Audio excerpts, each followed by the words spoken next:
জ্বালানি ইস্যুতে সংসদে পাল্টাপাল্টি বক্তব্য, তেলের হাহাকার চললেও অস্বীকারের অভিযোগ জামায়াতে, বিরোধী দলের সঙ্গে আলোচনায় প্রস্তুত সরকার, জানালেন প্রধানমন্ত্রী। জ্বালানির মূল্য বৃদ্ধিতে উৎপাদন ও রফতানি আয় কমার শঙ্কা শিল্প মালিকদের, কর্মসংস্থান কমে চাপে পড়তে পারে সরকার, সামাজিক সুরক্ষা খাতের আওতা বাড়ানোর পরামর্শ। সদস্যরা পদত্যাগ করায় 1.5 মাসেরও বেশি সময় অচল দুদক, 15 দিন ধরে অভিভাবকহীন মানবাধিকার কমিশন, দ্রুত নিয়োগ না দিলে হুমকির মুখে পড়বে রাষ্ট্রের জবাবদিহিতা, বলছে টিআইবি। ঢাকার 2 প্রান্তে তাপমাত্রার পার্থক্য 5 ডিগ্রিরও বেশি, গাছপালা জলাশয় থাকলে তাপমাত্রা কিছুটা কম, নইলে বেশি, অব্যাহত থাকলে ভবিষ্যতে বাসযোগ্যতা হারানোর শঙ্কা। এবং ভারতের পশ্চিমবঙ্গ বিধানসভা নির্বাচনের প্রথম দফার ভোটযুদ্ধ, রাজ্য জুড়ে নজিরবিহীন নিরাপত্তা, তৃণমূল বিজেপির হাড্ডাহাড্ডি লড়াইয়ের আভাস।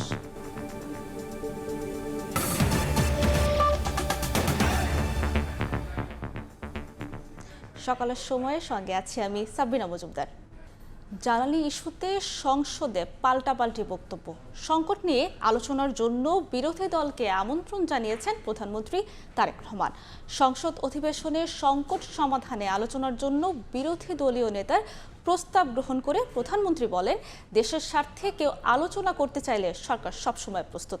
জনগণের স্বার্থ রক্ষায় সরকার ও বিরোধী দলের মধ্যে কোনো মতপার্থক্য নেই বলেও জানান প্রধানমন্ত্রী তারেক রহমান।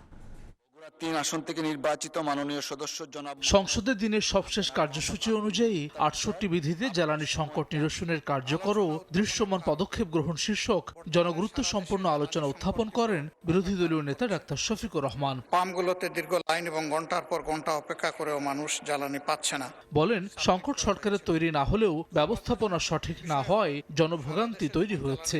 জ্বালানি সংকট নিরসনে সরকারি বিরোধী দলের সমন্বয়ে কমিটি করার আহ্বান জানান বিরোধী দলীয় নেতা। এটা একটা ক্রাইসিস, আমরা আগেই বলেছি যে এটা আমাদের সরকারের তৈরি নয়, কিন্তু ডিমান্ড ম্যানেজমেন্টে বেশ কিছু প্রবলেম হয়েছে। এই জায়গায় যদি আমরা সবাই ওপেন হার্ট নিয়ে বসতে পারতাম, কথা বলতে পারতাম, যদি কমন প্ল্যাটফর্ম থেকে অ্যাড্রেস করতে পারতাম, মানুষ একটা আস্থার জায়গা খুঁজে পেত টোটাল সলিউশনের জন্য। যদি সরকারি দল ফিল করেন যে আমরা একটা কমন কমিটি করব, আমরা সাড়া দেব ইনশাআল্লাহ। এ সময় জ্বালানি সংকটকে আর্টিফিশিয়াল সংকট মন্তব্য করে জ্বালানি মন্ত্রী বলেন, অসাধুরা তেল বিক্রি করার জন্য দীর্ঘ লাইন করছে। আইন শৃঙ্খলা বাহিনীর সব পাম্প এবং ডেপোতে তদারকি অব্যাহত রেখেছে বলে জানান স্বরাষ্ট্রমন্ত্রী। এটা একটা আর্টিফিশিয়াল সংকট, যারা অসৎ উদ্দেশ্য নিয়ে লাইন করেছে, যারা আসলেই নিডি, তাদের ভিড়ে তারা তেল পাচ্ছে না। প্রত্যেকটা পেট্রোল পাম্পে, প্রত্যেকটা ডিপোতে ডেইলি ভিত্তিতে রুটিন করে সেখানে তদারকি করা হয়েছে। এ সময় সংসদ নেতা হিসেবে বক্তব্য রাখেন প্রধানমন্ত্রী তারেক রহমান। বিরোধী দলীয় নেতার আলোচনার প্রস্তাবকে স্বাগত জানান তিনি। বলেন, দেশের স্বার্থে যে কোনো আলোচনায় প্রস্তুত তার সরকার। দেশের মানুষের স্বার্থের ব্যাপারে কেউ কোনো প্রস্তাবনা দেন, আলোচনা করতে চান, পরামর্শ দেন, সুপারিশ দেন, বাংলাদেশ জাতীয়তাবাদী দল সকল সময় প্রস্তুত সেই বিষয়ে আলোচনা করার। বিরোধী দলীয় নেতা একটি প্রস্তাব দিয়েছেন যে আমরা বিরোধী দল, সরকারি দল সকলে মিলে কেন আমরা আলোচনা করতে পারি না। আমি সংসদকে অবহিত করতে চাই সংসদ নেতা হিসাবে যে অবশ্যই আমরা বিরোধী দলকে আমন্ত্রণ জানাবো, আমাদের অবস্থান থেকে আমরা বসবো, আমরা আলোচনা করব। ত্রয়োদশ জাতীয় সংসদের প্রতিটি দল এবং সংসদ সদস্যের দেশের স্বার্থে কোনো মতপার্থক্য নেই বলে মন্তব্য করেন সংসদ নেতা। কাজেই বাংলাদেশের মানুষের স্বার্থ। হাসান ওয়ালি, সময় সংবাদ, ঢাকা। এবারও 36 টাকা কেজিতে বোরো ধান কিনবে সরকার, সিদ্ধ চাল 49, আতপ 48 টাকা। ধান সংগ্রহ শুরু হচ্ছে 3রা মে, আর 15 মে থেকে শুরু হবে চাল সংগ্রহ। উৎপাদন খরচ বাড়ার পরও দাম না বাড়ানোয় অসন্তুষ্ট কৃষক। মাঠে মাঠে সোনালী ধান, বিস্তীর্ণ জমিতে দোল খাচ্ছে পাকা আধা পাকা ধানের শীষ। হাওর সহ বিভিন্ন স্থানে মাঠ থেকে ফসল তোলা শুরু করেছেন কৃষক। চলতি বোরো মৌসুমে 18.5 লাখ টন খাদ্যশস্য কেনার লক্ষ্যমাত্রা নিয়েছে সরকার। বুধবার সচিবালয়ে খাদ্য পরিকল্পনা ও পরিধারণ কমিটির বৈঠক শেষে ব্রিফিংয়ে স্বরাষ্ট্রমন্ত্রী জানান, এবারও ধান, চাল ও গমের দাম অপরিবর্তিত। কেজি প্রতি 36 টাকা দরে 5 লাখ মেট্রিক টন ধান, 49 টাকা দরে 12 লাখ মেট্রিক টন সিদ্ধ চাল, 48 টাকা দরে 1 লাখ মেট্রিক টন আতপ চাল ও 36 টাকা কেজি দরে 50,000 মেট্রিক টন গম কিনবে সরকার। বোরো ধান কেজি প্রতি 36 টাকা নির্ধারণ করেছে। সিদ্ধ চালের ক্ষেত্রে 49 টাকা, আতপ চালের 48 টাকা কেজি প্রতি। গমের ক্রয় মূল্য নির্ধারণ করেছে 36 টাকা। যে আবহাওয়া রিপোর্ট সেই অনুসারে এখনো পর্যন্ত দুর্যোগের কোনো সম্ভাবনা ইনশাআল্লাহ নেই। সেই হিসাবে আমরা আমাদের লক্ষ্যমাত্রার চাইতেও বেশি উৎপাদন হবে বলে আশা করছি। সেই হিসাবে আমাদের ঘাটতি নেই। মন্ত্রী আরও জানান ৩রা মে থেকে ধান আর 15 মে থেকে চাল সংগ্রহ শুরু হবে, চলবে 31 আগস্ট পর্যন্ত। এছাড়া যুক্তরাষ্ট্র থেকে G2G পদ্ধতিতে গম ক্রয় প্রক্রিয়াধীন। মে মাসের 3 তারিখ থেকে ক্রয় শুরু হবে এবং 31 আগস্ট পর্যন্ত চলবে। ইউএসএ থেকে গমের আমদানির জন্য আমাদের একটা মেমো অফ আন্ডারস্ট্যান্ডিং হয়েছে প্রায় 7 লক্ষ মেট্রিক টনের মতো G2G। সেটা যদি আমরা টার্গেট ফুলফিল করতে পারি, এর বাইরে যেটুকুন সেটা আমরা ওপেন টেন্ডার ম্যাটারেও যেতে পারি। তবে সরকার নির্ধারিত দাম নিয়ে খুশি নন কৃষকরা। বলছেন বেশি দামে ডিজেল সহ চাষাবাদের উপকরণ কেনার পরও দাম না বাড়ানো হতাশাজনক। সারের দাম বেশি, তেলের দাম বেশি, আমাদের কামলার দাম বেশি, এটা কেমন করে আমাদের পোষাবে? এখন ন্যায্য দামটা না পায় আমরা কৃষক সবাই ক্ষতিগ্রস্ত হয়ে পড়ে আছি। এটা আমাদের লাভ কি হবে? আমরা কি বাঁচবো? দ্রুত দাম বাড়িয়ে নির্ধারণের দাবি জানান ধান চাষিরা। প্রসূন আশিস, সময় সংবাদ, ঢাকা।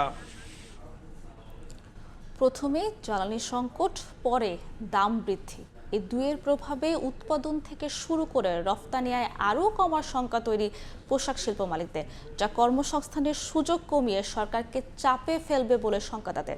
সংকট মোকাবেলায় তাই বেসরকারি খাতের উদ্যোক্তাদের সঙ্গে বসে সরকারকে করণীয় ঠিক করার তাগিদ দিচ্ছে বিকেএমইএ। এর পাশাপাশি পরিস্থিতি আমলে নিয়ে নিম্ন আয়ের মানুষকে চাপ মুক্ত রাখতে সামাজিক সুরক্ষা খাতের আওতা বাড়ানোর পরামর্শ দিচ্ছেন অর্থনীতিবিদরা।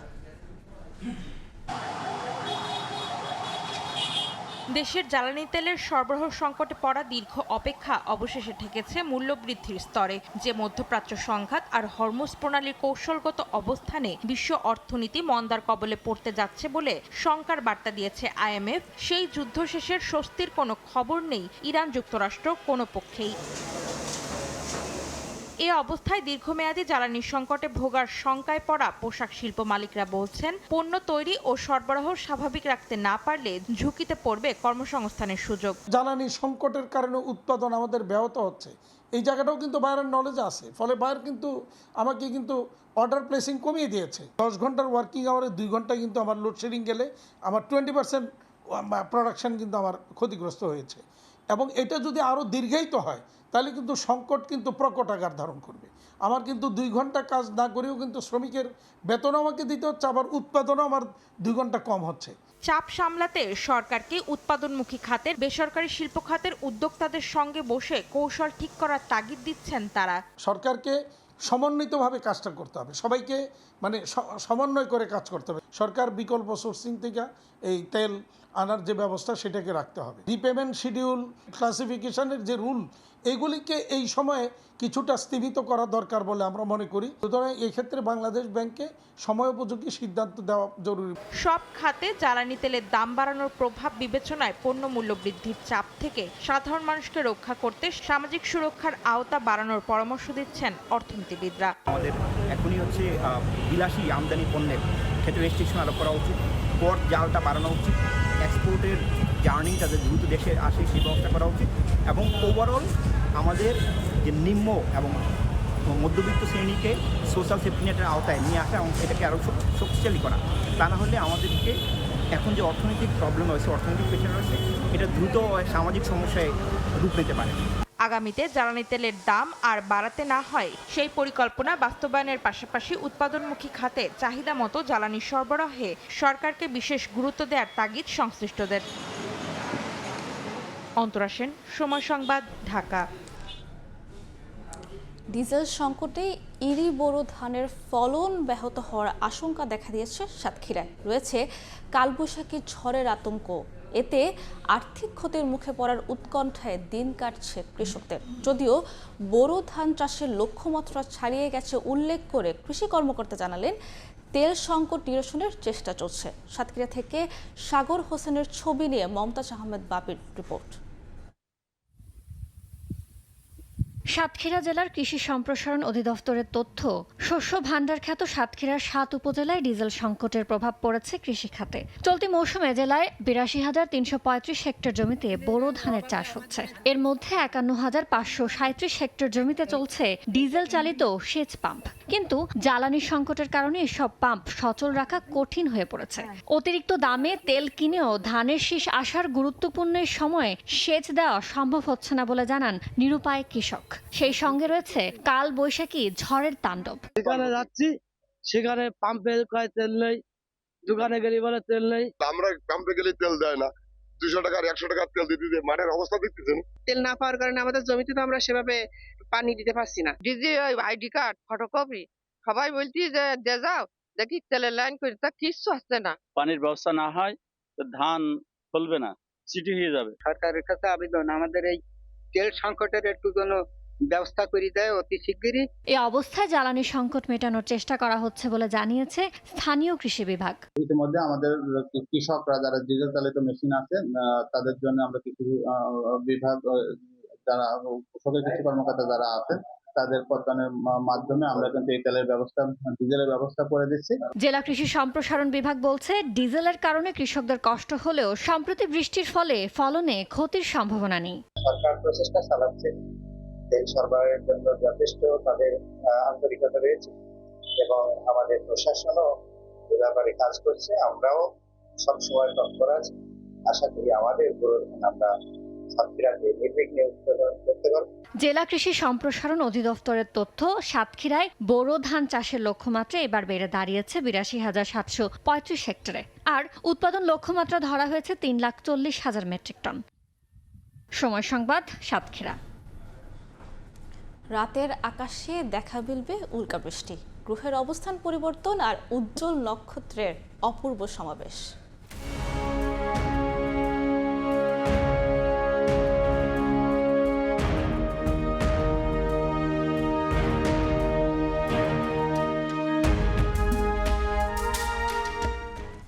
আকাশপ্রেমীদের জন্য এক রোমাঞ্চকর মহাজাগতিক সপ্তাহ নিয়ে প্রতিবেদন থাকছে সংবাদের শেষাংশে। থমকে আছে সকালের সময় আরো থাকছে মার্কিন নৌ অবরোধের মধ্যে হরমুজ খুলবে না তেহরান, ইরানের তেল বিক্রিতে নিষেধাজ্ঞা শিথিলের মেয়াদ বাড়ালো যুক্তরাষ্ট্র, লেবাননে ইসরায়েলি হামলায় সাংবাদিক সহ নিহত 3। একই শহরের ভিন্ন ভিন্ন তাপমাত্রা, যেখানে গাছপালা ও জলাশয় আছে সেখানে কিছুটা কম, যেখানে নেই সেখানে বেশি। তাপমাত্রার তারতম্যের এই পরিস্থিতি অব্যাহত থাকলে নিকট ভবিষ্যতে বসবাসযোগ্যতা হারানো ঢাকা নাম লেখাবে বিলুপ্ত শহরে। বিশেষজ্ঞরা বলছেন, পরিকল্পনার অভাব, জলাশয়ের দখল ও গাছপালা নিধনই এমন পরিস্থিতির জন্য দায়ী। তাপমাত্রা নিয়ন্ত্রণ করতে দরকার ছাদ বাগান, সড়কের পাশে গাছ, ভবনের রং, জলাভূমি দখলমুক্ত করা সহ সরকারের কঠোর নজরদারি। মুহাইমিনুর রহমান ও অনুপ দত্তের ছবিতে আবু সাইদ নিশাদের বিশেষ প্রতিবেদন।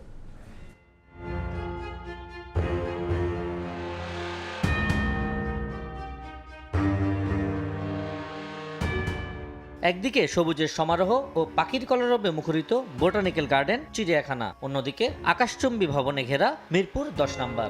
দূরত্ব মাত্র 3 কিলোমিটার, অথচ তাপমাত্রার ব্যবধান 4 ডিগ্রি।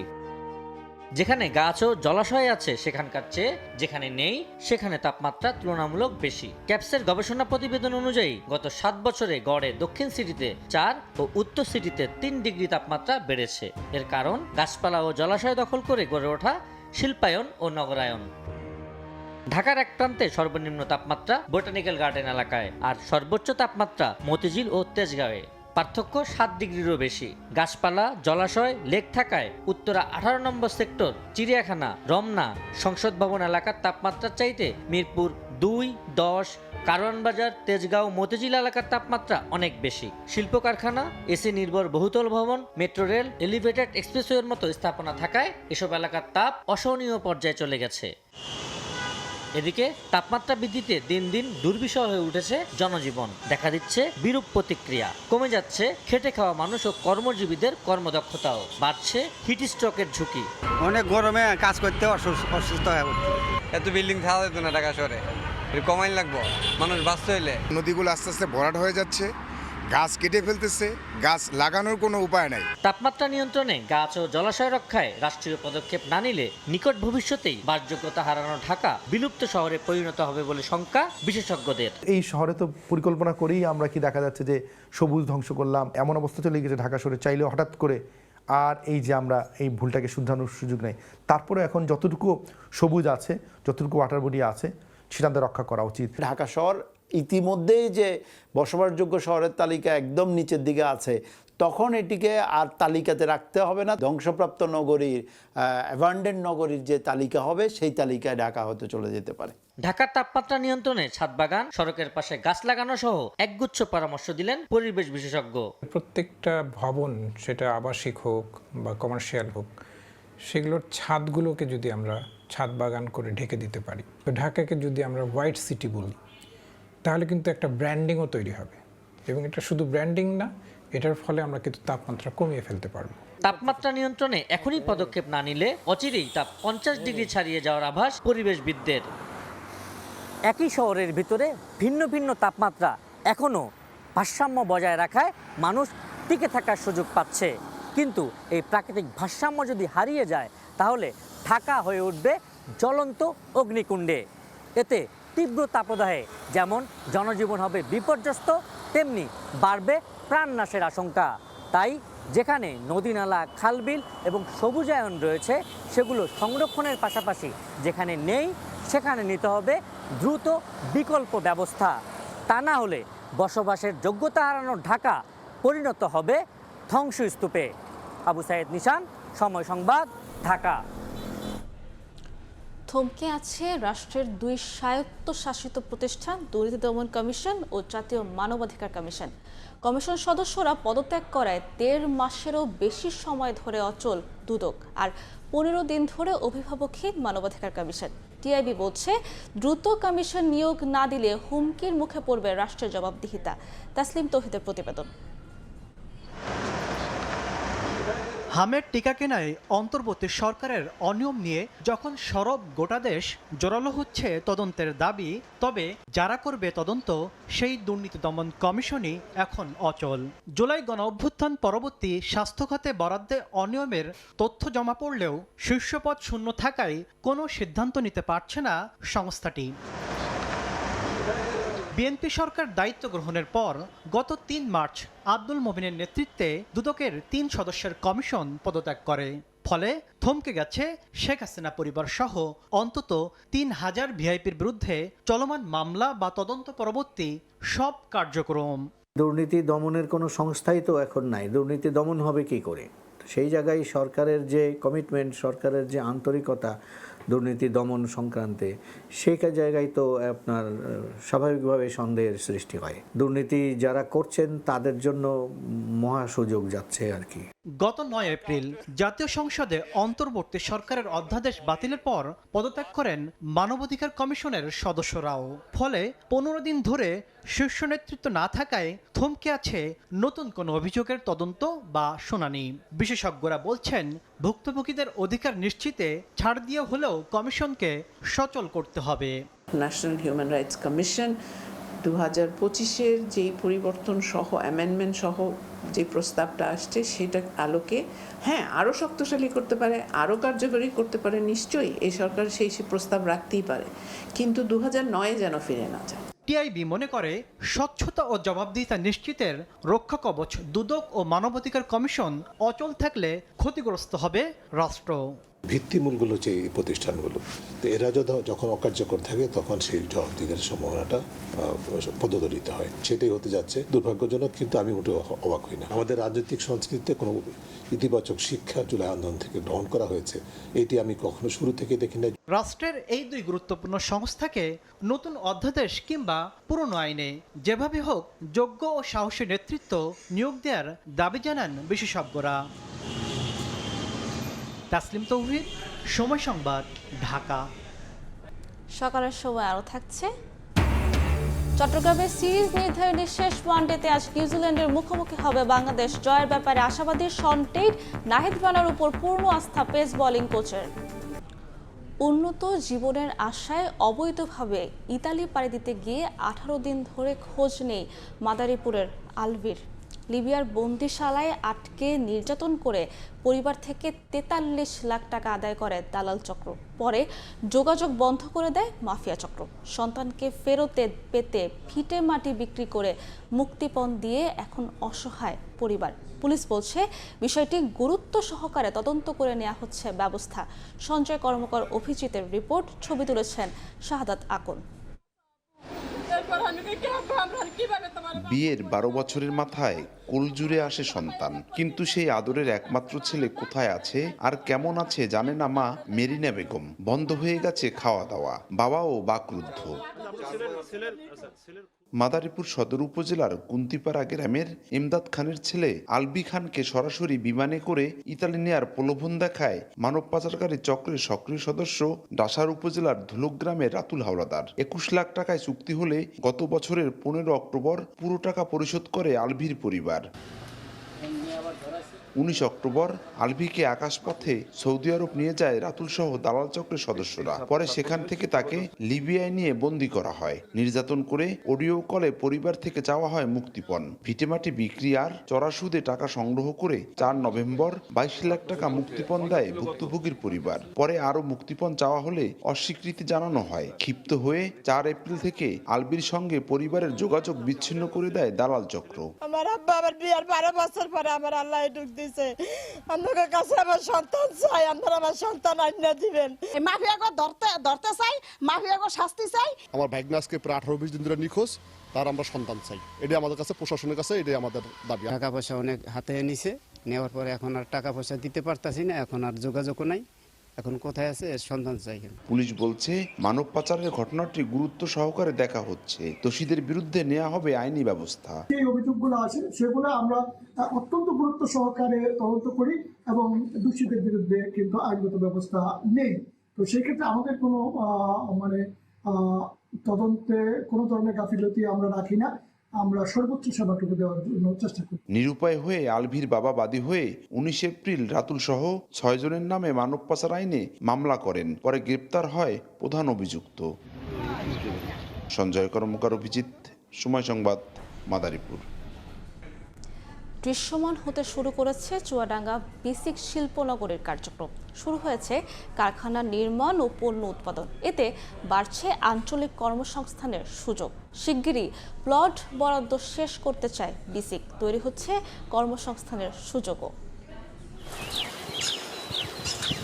2021 সালের জুনে চুয়াডাঙ্গার সদর উপজেলার ডিঙ্গেদহ গ্রামে 25.12 একর জমির ওপর গড়ে তোলা হয় বিসিক শিল্পনগরী। ব্যয় হয় 41,92,48,000 টাকা, যেখানে 5 ক্যাটাগরিতে 78টি প্লট রয়েছে। প্রথম ধাপের প্লট বরাদ্দ শুরু হয় 2022 সালের 16 ফেব্রুয়ারি।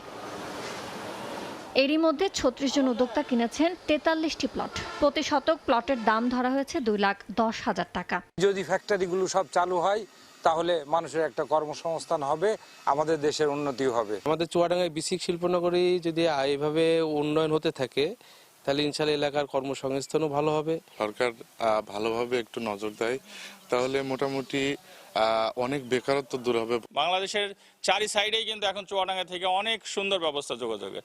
সেই দিক থেকে চিন্তা করে আমরা এখানে একটা প্রতিষ্ঠান দিতে চাচ্ছি। বিসিক কর্তৃপক্ষ এবং সরকারের পক্ষ থেকে যে যদি তারা একটু সহজ লোন বা আরো একটু সুযোগ সুবিধা দেয়। শিল্প কারখানা গড়ে ওঠার মাধ্যমে যেমন বাড়ছে নতুন কর্মসংস্থানের সুযোগ, তেমনি গতিশীল হচ্ছে স্থানীয় অর্থনীতি। ভৌগোলিক দিক থেকে চুয়াডাঙ্গায় ব্যবসা করার জন্য ব্যবসা বান্ধব পরিবেশ শিল্পনগরীতে, চুয়াডাঙ্গা শিল্পনগরীতে বিদ্যমান এবং ব্যবসায়ীদের যত রকমের সুযোগ সুবিধা আছে সবগুলোর বিষয়ে আমরা সহযোগিতা করি এবং তাদের যেন ব্যবসা নিরাপদে করতে পারে এবং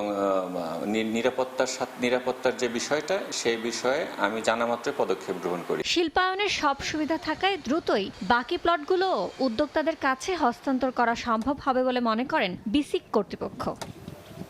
সময় সংবাদ, চুয়াডাঙ্গা। ঝিনাইদহের হরিণাকুণ্ডু পৌরসভায় মিলছে না প্রত্যাশিত নাগরিক সেবা। দ্বিতীয় শ্রেণীর পৌরসভা হলেও সেবার মান নিয়ে উঠেছে প্রশ্ন। শহর জুড়ে রাস্তাঘাটের বেহাল দশা, নেই পর্যাপ্ত ড্রেন বা সড়কবাতি। এতে পৌরবাসীর ভোগান্তি যেন নিত্যদিনের। লোটাস রহমান সোহাগের রিপোর্ট, ছবি তুলেছেন রামিম খান। 2002 সালে প্রতিষ্ঠিত হয় ঝিনাইদহের হরিণাকুণ্ড পৌরসভা। 12.5 বর্গ কিলোমিটার আয়তনের এই পৌরসভায় ড্রেন রয়েছে মাত্র 2 কিলোমিটার। 1000-এর বেশি সড়কবাতির প্রয়োজন হলেও রয়েছে মাত্র 100টি। দীর্ঘদিন সংস্কার না হয় ভেঙে পড়েছে অধিকাংশ রাস্তা, সৃষ্টি হয়েছে ছোট বড় অসংখ্য গর্ত। ঝুঁকি নিয়ে চলাচল করছে ছোট বড় যানবাহন। ড্রেনেজ ব্যবস্থা অপ্রতুলতার কারণে বৃষ্টি হলেই সৃষ্টি হয় জলাবদ্ধতা। সড়কবাতি না থাকায় রাত হলেই অন্ধকারে চলাচল করতে হয় বাসিন্দাদের। অভিযোগ রয়েছে পাওয়া যায় না পর্যাপ্ত সুপেয় পানি। সড়ক সংস্কার, ড্রেন নির্মাণ সহ নাগরিক সুবিধা বৃদ্ধির দাবি বাসিন্দাদের। ড্রেনেজ ব্যবস্থা যে আশেপাশে যে নোংরাগুলো আছে এইগুলো একটু পরিষ্কার পরিচ্ছন্নতার দিকে একটু নজর দেওয়াটা মনে হয় বেশি দরকার। লাইটিং এর ব্যবস্থা নেই, রাস্তাঘাট নোংরা, এই রাস্তা দিয়ে যাই গেলে আরেক রাস্তায় ভালো রাস্তায় যেতে হলে অনেক সময় ঘুরে ফিরে যেতে হয়। লাইট গুলো পড়লে লাইটগুলো ঠিক করে দিলে ভালো হইতো বেশি। কোনো ড্রেন ঠিক নেই, কোনো কিছু নেই। পৌরতে এক কথায় কোনো সুবিধা আমরা পাই না, পৌর আমাদের এখানে চলেই না। আমরা যে পৌরসভায় বাস করি এটা বোঝা যায় না, মনে হয় যে ইউনিয়নে এসে ভালো সেবা দেয়। এই রাস্তাটায় প্রচুর লোকজন চলাচল করে, এখান থেকে হসপিটাল থেকে ওই ডাকবাংলা পর্যন্ত। পৌর কর্তৃপক্ষ বলছে উন্নয়নে নেওয়া হয়েছে বেশ কয়েকটি প্রকল্প, পাশ হলেই ধীরে ধীরে বাড়বে সেবার মান। আমরা যে সকল প্রস্তাবসমূহ পাঠিয়েছি আমরা সেগুলোকে নিয়মিত মনিটর করতেছি যেন দ্রুত আমরা এগুলো এখানের জন্য বাস্তবায়ন করতে পারি, এবং ড্রেন সমূহের যে প্রস্তাবগুলো পাঠিয়েছি সেগুলোও আমরা চেষ্টা করতেছি দ্রুত যেন বাস্তবায়ন করতে পারি। এছাড়া অন্যান্য অ্যাক্টিভিটিগুলো আমরা নিয়মিত পরিচালনা করে যাচ্ছি। আশা করি আমরা একটা সুন্দর হরিণাকুণ্ড পৌরসভাকে সামনে দেখতে পাবো। 2002 সালে প্রতিষ্ঠিত পৌরসভাটি তৃতীয় থেকে দ্বিতীয় শ্রেণীতে উন্নীত হয় 2022 সালে। বর্তমানে পৌরসভার বাসিন্দা রয়েছে প্রায় 30,000। লোটাস রহমান সোহাগ, সময় সংবাদ, ঝিনাইদহ। 2 বছর আগে ভেঙে যাওয়া সেতুর ওপর বাঁশের সাঁকো দিয়েও শেষ রক্ষা হলো না সাতক্ষীরার মরিচাপ নদীর দুই পারের মানুষের। বন্ধ হয়ে গেছে কালীগঞ্জ আশাশুনি উপজেলার মানুষের সরাসরি যাতায়াত। বিকল্প পথে যাতায়াতে গুনতে হচ্ছে বেশি সময় ও খরচ। মমতাজ আহমেদ বাপির পাঠানো তথ্য ও সাগর হোসেনের তোলা ছবি নিয়ে রিপোর্ট। 2016-17 অর্থ বছরে ত্রাণ ও দুর্যোগ ব্যবস্থাপনা মন্ত্রণালয়ের অর্থায়নে সাতক্ষীরার আশাশুনি উপজেলার কুন্দুরিয়া গ্রামের মাঝে মরিচচাপ নদীর ওপর কংক্রিটের সেতু নির্মাণ করা হয়। 2022 সালে নদী খনন করা হলে ভেঙে পড়ে স্থাপনাটি। সে সময় সাময়িক পারাপার ব্যবস্থা সচল রাখতে উপজেলা প্রশাসন ও স্থানীয়দের সহযোগিতায় একটি কাঠের সাঁকো নির্মাণ করা হয়, কিন্তু স্রোতের তোড়ে গত 17 এপ্রিল সেটিও ভেঙে নদী গর্ভে বিলীন হয়। এতে বিচ্ছিন্ন হয়ে পড়ে আশাশুনি ও কালীগঞ্জ দুটি উপজেলার সরাসরি যোগাযোগ। এখান থেকে আমাদের ছেলেমেয়েরা স্কুলে যায়, কলেজে যায়, কিন্তু তারা এই ব্রিজটা ভাঙার কারণে তারা যেতে পারছে না। আমরা চলাফেরা করতে পারতেছি না, আমাদের খুব অসুবিধা হচ্ছে। এখান থেকে প্রায় 3-4 হাজার মানুষ দিন চলাচল করে, সকল মানুষের যাতায়াতের বিঘ্ন ঘটতেছে। তাই আমরা দ্রুত এই ব্রিজটা সংস্কার চাই। বরাদ্দ পেলে নতুন সেতু নির্মাণে 6 মাস সময় লাগতে পারে বলে জানায় স্থানীয় সরকার অধিদপ্তর। আমরা তালিকা আজ থেকে আরো 7 মাস আগে পাঠিয়েছি, প্রক্রিয়াধীন যেহেতু আছে, স্বাভাবিকভাবে হলে অন্তত 6 মাস লাগবে। প্রতিদিন বুধহাটা ও সবুনালী ইউনিয়নের অন্তত 10 গ্রামের মানুষ সেতুটি দিয়ে যাতায়াত করত। সময় সংবাদ, সাতক্ষীরা। দখল দূষণে মৃতপ্রায় মোংলার ঠাকুরানী খাল। যত্রতত্র ময়লা আবর্জনা ফেলার কারণে জলাবদ্ধতায় বিপর্যস্ত পৌরবাসী। খুব শিগগিরই পুনর্খনন করে ঠাকুরানী খালের পুরনো জৌলুস ফিরিয়ে আনার আশ্বাস পরিবেশ প্রতিমন্ত্রী শেখ ফরিদুল ইসলামের। মাহমুদ হাসানের পাঠানো তথ্য ও মাসুদ রানার ছবি নিয়ে রিপোর্ট। যত্রতত্র ময়লা আর আবর্জনায় ভরা, দেখে বোঝার উপায় নেই এটি খাল।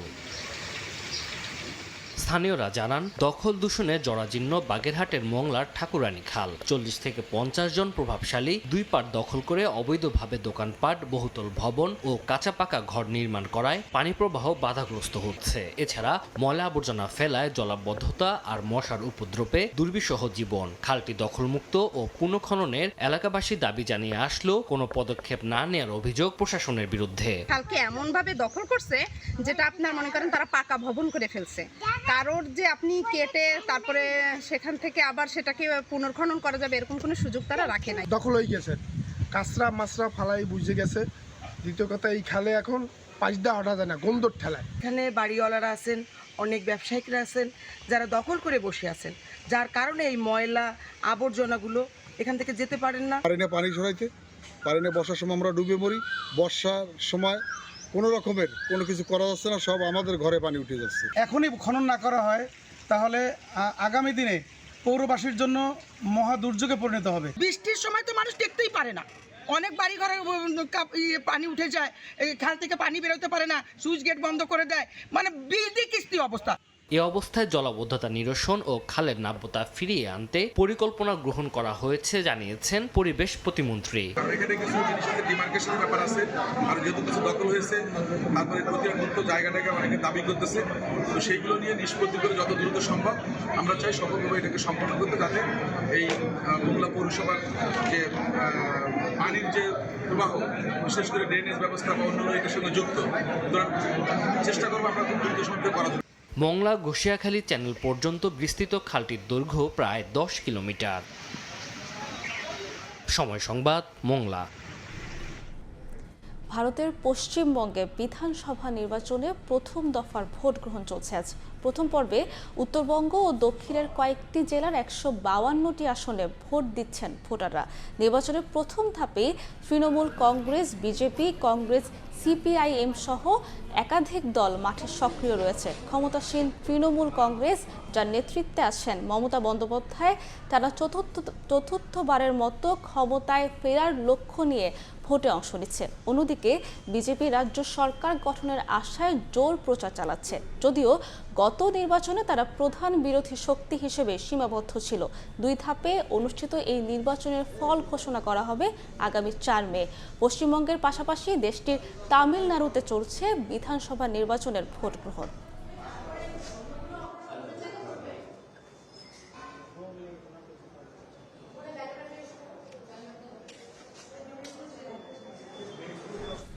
ভারতের পশ্চিমবঙ্গে বিধানসভা নির্বাচনের খবর জানাতে এই মুহূর্তে কলকাতায় আছেন সহকর্মী সুব্রত আচার্য, যাচ্ছে তার কাছে।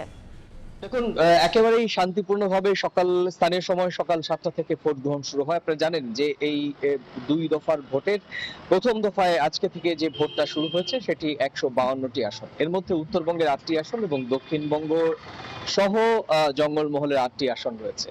সব মিলিয়ে 152টি বিধানসভা আসনের 3,60,00,000 মানুষ আজকে 1,478 জন প্রার্থীর ভাগ্য নির্ধারণ করছেন। এর মধ্যে নিঃসন্দেহে তৃণমূল, বিজেপি, কংগ্রেসের হেভি ওয়েট প্রার্থীরা রয়েছে। বিজেপির হেভি ওয়েট প্রার্থীদের মধ্যে অবশ্যই একেবারে প্রথম সারির শুভেন্দু অধিকারী, তিনি নন্দীগ্রাম থেকে লড়ছেন। একই রকম ভাবে খড়গপুর সদর আসন থেকে লড়ছেন বিজেপির আরো এক হেভি ওয়েট প্রার্থী দিলীপ ঘোষ, এবং আসানসোলের প্রার্থী বা আসানসোল থেকে লড়ছেন অগ্নিমিত্রা পাল। একই রকম ভাবে আমরা জানি তৃণমূল কংগ্রেসেরও একজন হেভিওয়েট প্রার্থী রয়েছেন, যিনি শিলিগুড়ি আসন থেকে লড়ছেন, গৌতম দেব। সব মিলিয়ে আজকে কিন্তু এই প্রার্থীদের ভাগ্য আজকে ইভিএম বন্দী হয়ে যাবে।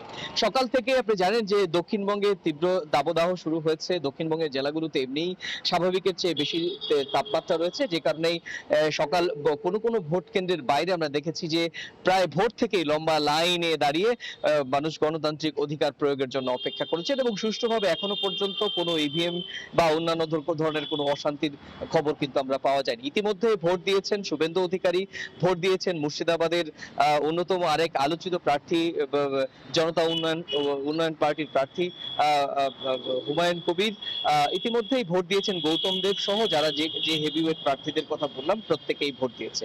নির্বাচন কমিশন প্রথম দফার ভোটেই নজিরবিহীন নিরাপত্তার ছবিটা রাজ্যবাসীর সামনে তুলে ধরেছে।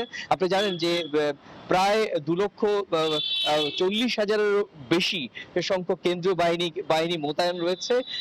আকাশপথেও নজরদারি চলছে এবং প্রত্যেকটি ভোট কেন্দ্র থেকে একদম সরাসরি ওয়েবকাস্টিং চলছে, সিসিটিভি, নজরদারি ক্যামেরা এবং সামগ্রিকভাবে যে নিরাপত্তার ছবি সেটি কিন্তু নজিরবিহীন বলে মনে করছে। তো এখনো পর্যন্ত ভোটের 1 ঘন্টা স্বাভাবিক চিত্র দেখা গিয়েছে। এই ছিল আমার কাছে পশ্চিমবঙ্গের প্রথম দফার ভোটের আমার কাছে থাকা সবশেষ চিত্র। দর্শক, ভারতের পশ্চিমবঙ্গে বিধানসভা নির্বাচনের খবর দিচ্ছিলেন আমাদের সহকর্মী যুক্তরাষ্ট্রের নৌ অবরোধের মধ্যে হরমুজ প্রণালী খুলে দেওয়া সম্ভব নয় বলে জানিয়েছে ইরান। দেশটির প্রেসিডেন্ট মাসুদ পেজেশকিয়ান সাফ জানিয়েছেন, ভয়ভীতি দেখিয়ে তেহরানকে আলোচনার টেবিলে নেওয়া যাবে না। এমন পরিস্থিতিতে হরমুজ প্রণালীতে 2টি জাহাজ জব্দ করেছে আইআরজিসি। মার্কিন প্রেসিডেন্ট যুদ্ধবিরতির কোনো সময়সীমা বেঁধে দেননি বলে জানিয়েছে হোয়াইট হাউস। এদিকে ইরানের তেল বিক্রিতে নিষেধাজ্ঞা শিথিলের মেয়াদ বাড়িয়েছে যুক্তরাষ্ট্র।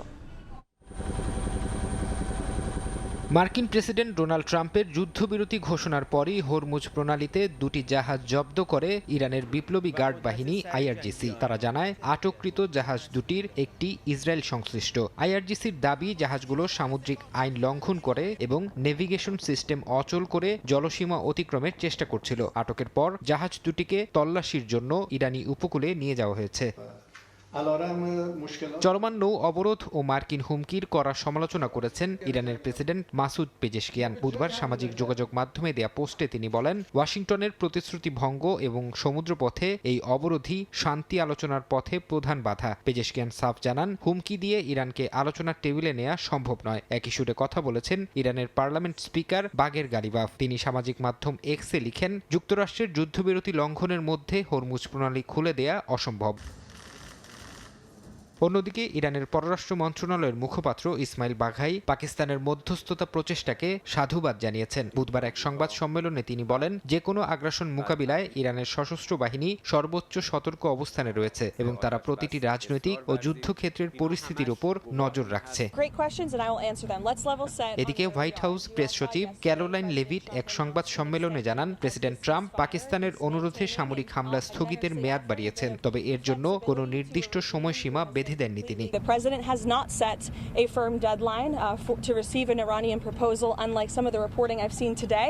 Ultimately, the timeline will be dictated by the commander-in-chief and the president of the United States. অন্যদিকে হরমুজ প্রণালী বন্ধ থাকায় জ্বালানি সংকটে পড়া 10টি দেশের বিশেষ অনুরোধে ইরান ও রাশিয়ার তেলের উপর নিষেধাজ্ঞায় 30 দিনের সাময়িক ছাড় দেওয়ার কথা জানান মার্কিন অর্থমন্ত্রী স্কট বেসেন্ট। ফারহাদ চৌধুরী, সময় সংবাদ। এবারে চট্টগ্রাম সিরিজ জয়ের পরীক্ষা টাইগারদের। তৃতীয় ওয়ানডেতে নামার আগে আত্মবিশ্বাসী ফিল সিমন্সের দল। সাগরিকায় তৃতীয় শেষ ওয়ানডে শুরু আজ বেলা 11টায়। আরও জানাচ্ছেন পার্থ প্রতিম বিশ্বাস। আনকোরা দল নিয়ে প্রথম ম্যাচে বাংলাদেশকে হারিয়ে চমকে দেয় নিউজিল্যান্ড। তবে দ্বিতীয় ওয়ানডেতে সফরকারীদের হারিয়ে সিরিজে সমতায় ফিরেছে স্বাগতিকরা। সে কারণেই কিনা সাগর পাড়ের স্টেডিয়ামে সিরিজের শেষ ওয়ানডেতে পরিণত হয়েছে অঘোষিত ফাইনালে। চট্টগ্রামের বীরশ্রেষ্ঠ ফ্লাইট লেফটেন্যান্ট মতিউর রহমানের স্টেডিয়ামে প্রচণ্ড খরতাপের মধ্যেও টাইগাররা অনুশীলন ছিল খুব সিরিয়াস। দীর্ঘ সময় নেটে ব্যাটিং করেছেন সৌম্য তামিমরা। শ্রীলঙ্কার বিপক্ষে এ মাঠে বাংলাদেশ সর্বশেষ ওয়ানডে সিরিজ খেলেছিল 2024 সালের মার্চে। সেই সিরিজ জিতেছিল টাইগাররা। এবারও একই ভেন্যুতে সিরিজ মীমাংসার ম্যাচ। ম্যাচের আগে সংবাদ সম্মেলনে পেস সেনসেশন নাহিদ রানার প্রশংসা করেন শন টেইট। বৈরী আবহাওয়াতে টানা ম্যাচ খেলতে রানা প্রস্তুত বলেও জানান তিনি। বাংলাদেশের ক্রিকেটের জন্য নাহিদকে সম্পদ বলেও মনে করেন টেইট। নাহিদের যেটা সবচেয়ে ভালো লেগেছে সেটা ইয়র্কার। আমাকে ওয়াকার ইউনুসের দিনগুলোতে ফিরিয়ে নিয়ে গিয়েছিল তা। ফাস্ট বোলার আসবে, টপ অর্ডারের উইকেট নেবে, লেজের ব্যাটসম্যানদেরও ফিরিয়ে দেবে। আমি এটা পছন্দ করি ব্যক্তিগতভাবে। দীর্ঘদিন ধরে সাগরিকা স্টেডিয়ামের মাঠটির আউটফিল্ড পর্যাপ্ত পানির অভাবে ধূসর, যার সরাসরি প্রভাব ফেলছে ঘাস ও সামগ্রিক রক্ষণাবেক্ষণে। তবে সংবাদ সম্মেলনে মাঠ উইকেট নিয়ে বেশ ইতিবাচক মূল্যায়ন করেছেন শন টেইট। উইকেটটা একটু ভিন্ন মনে হচ্ছে, ভালো উইকেট বলেই মনে হচ্ছে।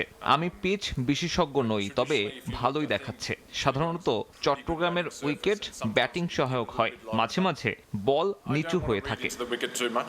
দলের মূল খেলোয়াড়দের ছাড়াও সফরে এসে বাংলাদেশের ভালোই পরীক্ষা নিয়েছে নিউজিল্যান্ড। বাংলাদেশ সফরে আসার আগে যেখানে সবাই স্পিন খেলার প্রস্তুতি নিয়ে রাখে, সেখানে এবার নিউজিল্যান্ড দলকে পড়তে হচ্ছে টাইগারদের পেস আক্রমণের মুখে।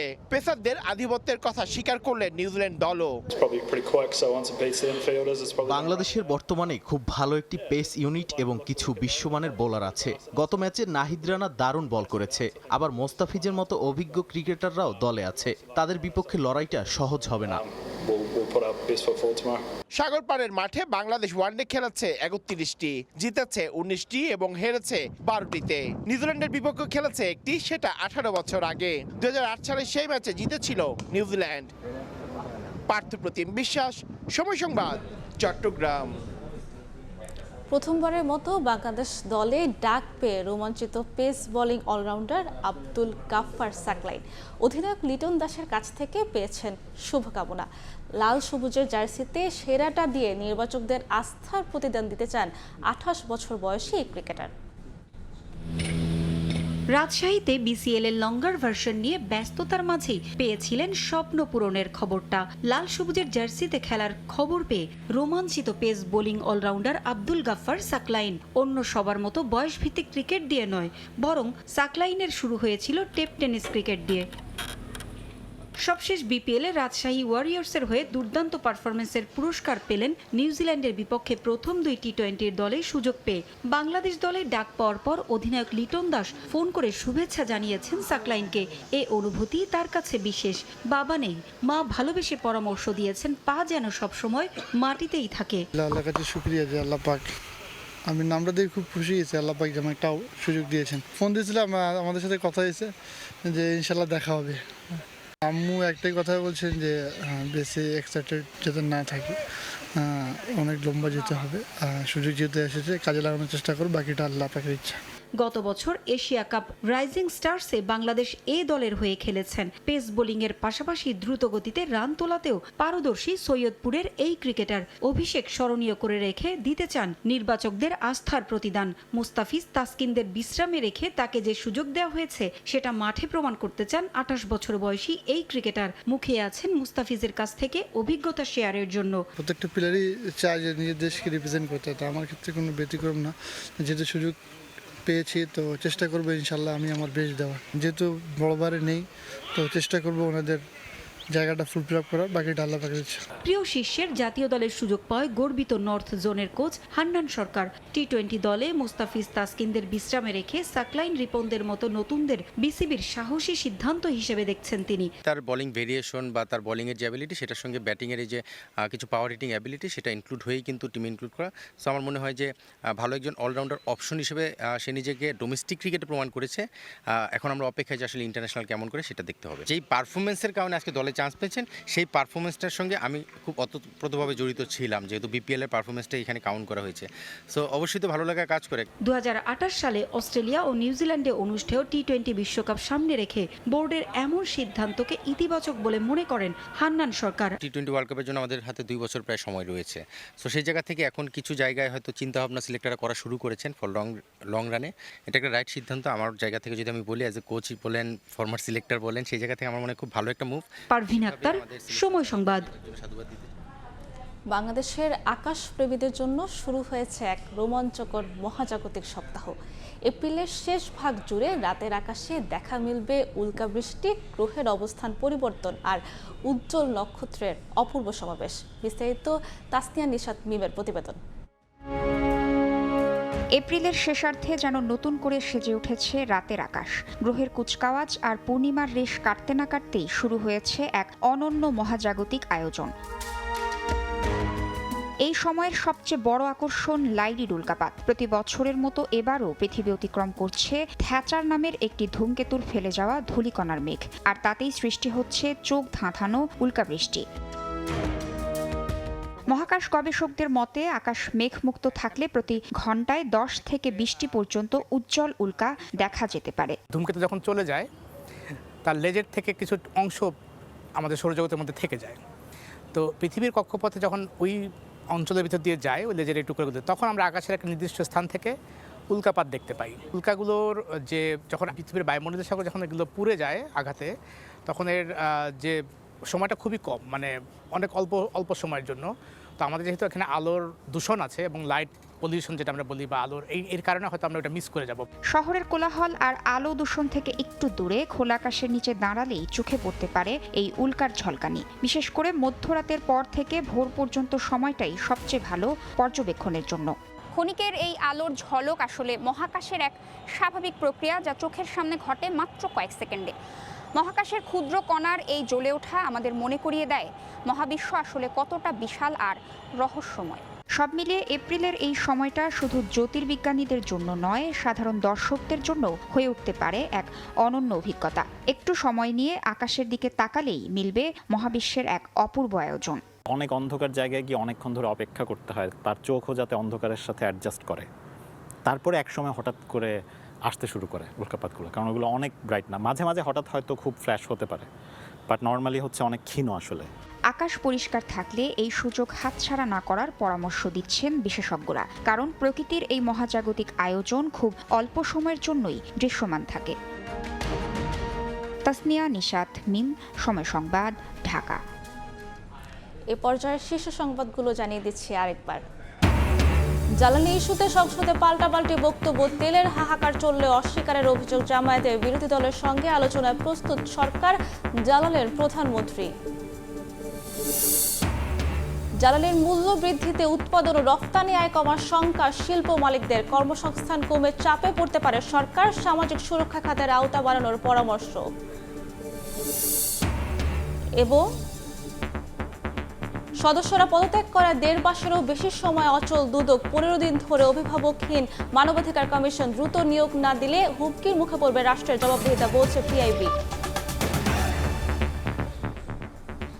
এই ছিল সকালের সময়। এরপর আন্তর্জাতিক সময় নিয়ে সঙ্গে থাকবেন তাজমিরা খান। ধন্যবাদ সাবরিনা। আন্তর্জাতিক সময় নিয়ে আসছি কিছুক্ষণ পর, সঙ্গেই থাকুন সময়।